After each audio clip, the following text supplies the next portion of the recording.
Salut tout le monde! Allez, aujourd'hui on a une mission, et pas n'importe laquelle, une mission spéciale brevet. On va s'attaquer à une énigme que vous avez tous déjà vue, c'est sûr. Mais est-ce que vous savez vraiment l'expliquer? C'est ce qu'on va voir. C'est parti, on se lance dans cette petite enquête scientifique ensemble. Alors voilà le mystère du jour. C'est tout simple. Pourquoi l'huile flotte sur l'eau?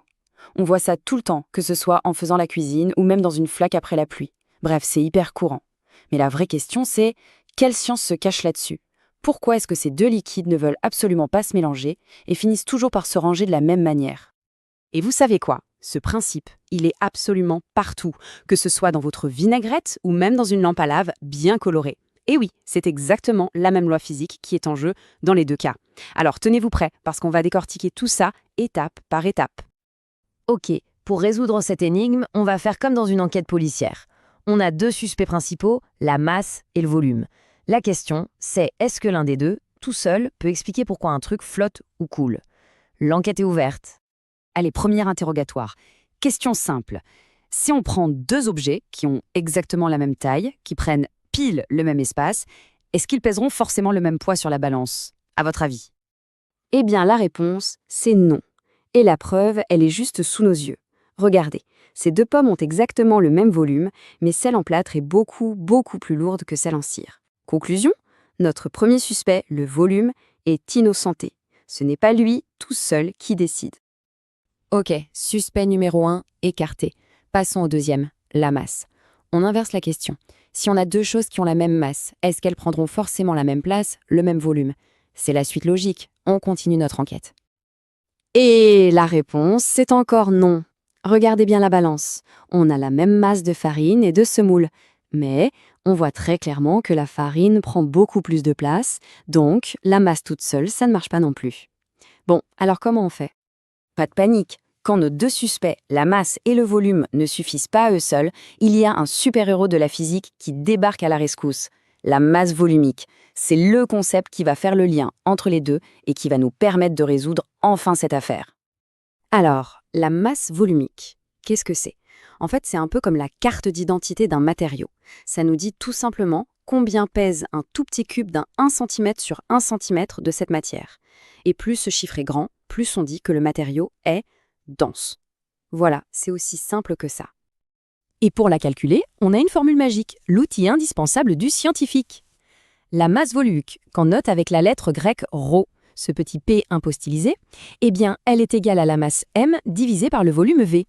C'est la formule clé à retenir, celle qui va nous servir pour tous nos calculs. Jetons un œil à ce tableau. On voit bien que chaque matériau a sa propre masse volumique. Par exemple, l'eau, c'est 1000. L'aluminium, 2700, donc presque 3 fois plus. Et le fer, n'en parlons pas, c'est encore beaucoup plus. C'est justement cette différence qui est la clé de tout, celle qui va nous permettre d'expliquer pourquoi ça flotte ou ça coule. Bon, assez de blabla théorique, on passe à l'action. On se met en mode mission brevet pour voir comment on applique tout ça en vrai. C'est maintenant qu'on va vérifier si vous avez bien tout suivi. Alors, voilà le défi. On a ce bloc de métal, on ne sait pas ce que c'est.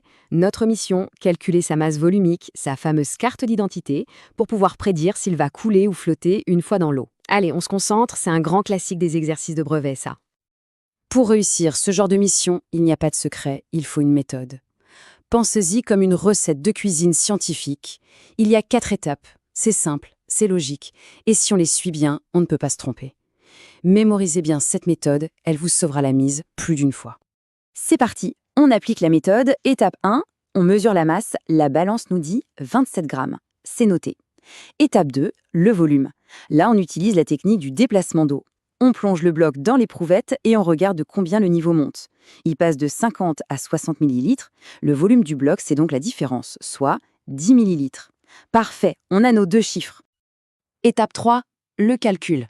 On sort notre super formule ρ égale m sur v. On remplace par les chiffres qu'on a trouvés. C'est donc 27 grammes divisé par 10 ml. Et là, attention, le petit rappel super important pour le brevet. Souvenez-vous bien que 1 ml, c'est la même chose qu'un centimètre cube. C'est une conversion à connaître par cœur. Bon, 27 divisé par 10.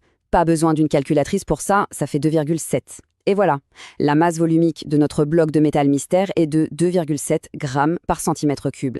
L'étape du calcul, c'est mission accomplie.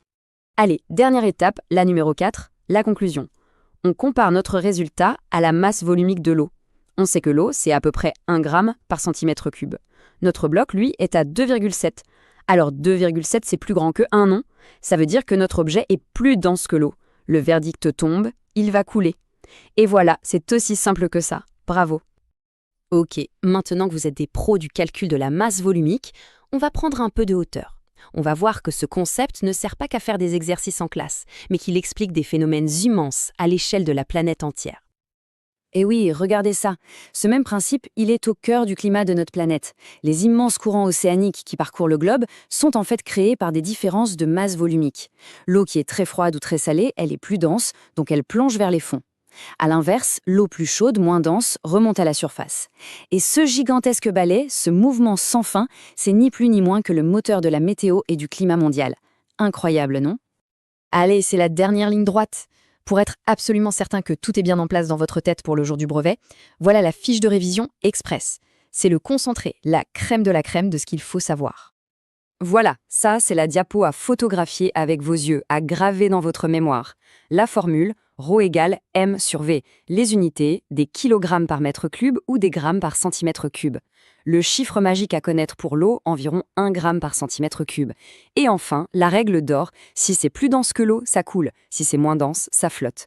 Avec ça, vous êtes parés pour tout déchirer sur ces chapitres. Et voilà, l'enquête est bouclée. On est parti d'une question toute simple, l'huile et l'eau, et au final, on a appris à observer, à se poser les bonnes questions, à calculer et à conclure. Eh bien ça, c'est exactement ça, la démarche scientifique. Alors un grand bravo. Allez, pour finir, je vous laisse avec un dernier petit défi pour faire chauffer les méninges. On a bien vu que l'acier, c'est beaucoup plus dense que l'eau. Alors comment ça se fait qu'un bateau immense, qui pèse des milliers de tonnes d'acier, arrive à flotter ? La réponse, c'est un peu plus subtil. Ça a à voir avec sa forme et la différence entre la masse volumique du matériau et la masse volumique moyenne de l'objet tout entier, qui inclut beaucoup d'air. Pensez-y. Et si vous avez de l'idée, n'hésitez pas à partager l'explication avec vos potes pour que tout le monde cartonne au brevet.